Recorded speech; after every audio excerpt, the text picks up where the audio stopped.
Митови и дилеми. Тешко е да се зборува за најважните прашања што граѓаните ги имаат во врска со евроинтеграциите, во денови кога најголемите грижи се сконцентрирани дома.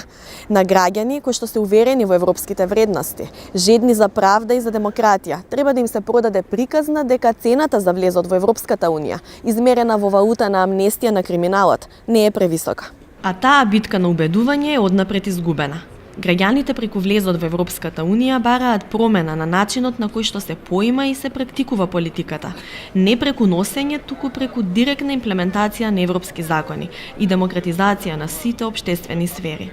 Правната сигурност, функционирањето на правната држава и еднаквоста пред законите се клучните принципи. Дали новите настани во врска со развојот на судските процеси, обременети од законот за амнестија, ќе влијаат врз довербата на граѓаните во ЕУ? Познавачите велат, неминовно да. Мислам дека последниве случувања со амнестијата и така натаму, кај граѓаните создадоа, особено кој нови дел од граѓанството што полагаше големи надежи во мобилизациите, протестите кои доведоа до рушењето на Груевски, нели, кои се беа поддржувачи на оваа власт, мислам дека се создаде едно чувство на огорченост во моментов. Прво беше шок и неверица, дека можат работите да се прегазат и вредностите и принципите до таа точка. Мислам, јавноста не беше наивна и нашите луѓе не се наивни. Очекуваа дека некаков тип на дилови ќе морат да се случат, но ова што го гледаме, мислам дека едноставно ќе го надмине прагот на толеранција на пристојните граѓани. Проблемот со законот за амнестија е исто директното мешање на политиката во судските процеси, кои што се во тек.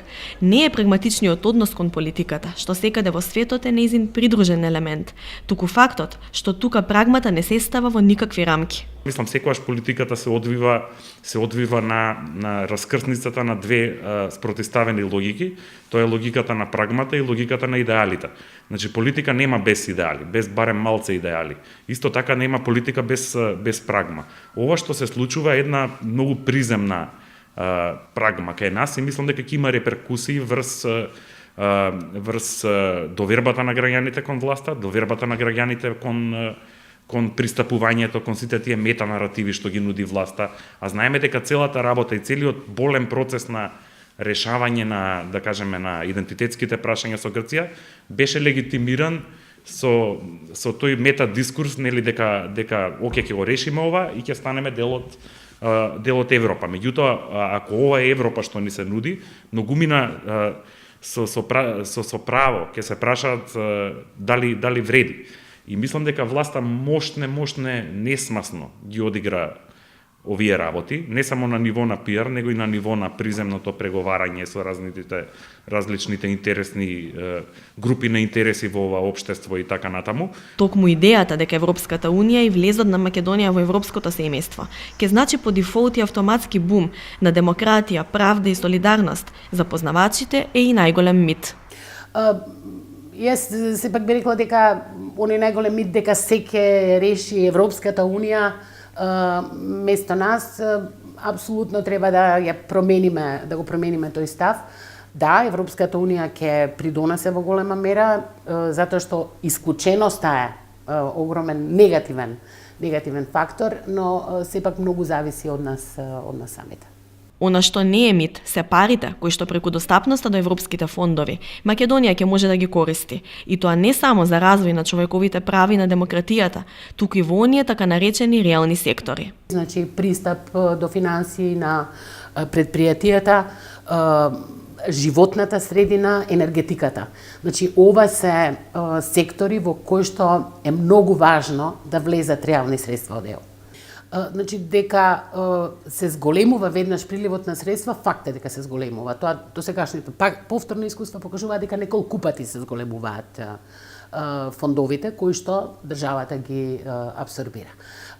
Повторно треба да бидеме многу поумерени од она што се некои преголеми очекувања или преголеми разочарувања, особено имајќи предвид дека сега условите се многу различни. Значи, процесот е многу побавен, се одвива многу побавно, самиот капацитет на Европската унија веќе да кажеме не е толку голем.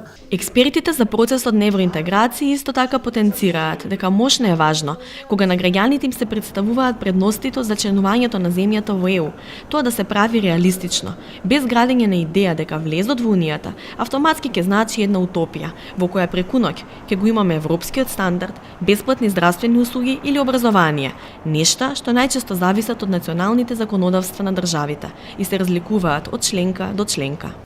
Еве, ја можам да ви кажам преку пример у однос на универзитетите. Јас имам дел од своето формално образование завршено во Обединетото кралство.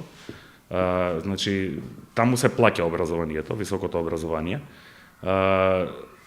Затоа што беше и се уште е добро, Обединетото кралство дел од Европската унија, студентите што доаѓаат од Европска унија плаќаат помали школарини. Тие што не беа од Европската унија плаќаат повисоки школарини. Во однос на ова конкретно прашање, тука и различните држави имаат различни модели. Во Германија генерално ми се чини бесплатно високото образование, така што треба многу внимателно да се работи со тие приказни. Например, беше мощне контроверзно кога во текот на кампањата за референдумот се појавија оние билборди каде што се нудеше на граѓаните дека со влезот и членството во Европска унија секако ќе имаме бесплатно здравство. Па тогаш се сетив на аргументите на Најджел Фараш, кој британскиот здравствен систем го прикажуваше како крава молзница за бугарските и романските.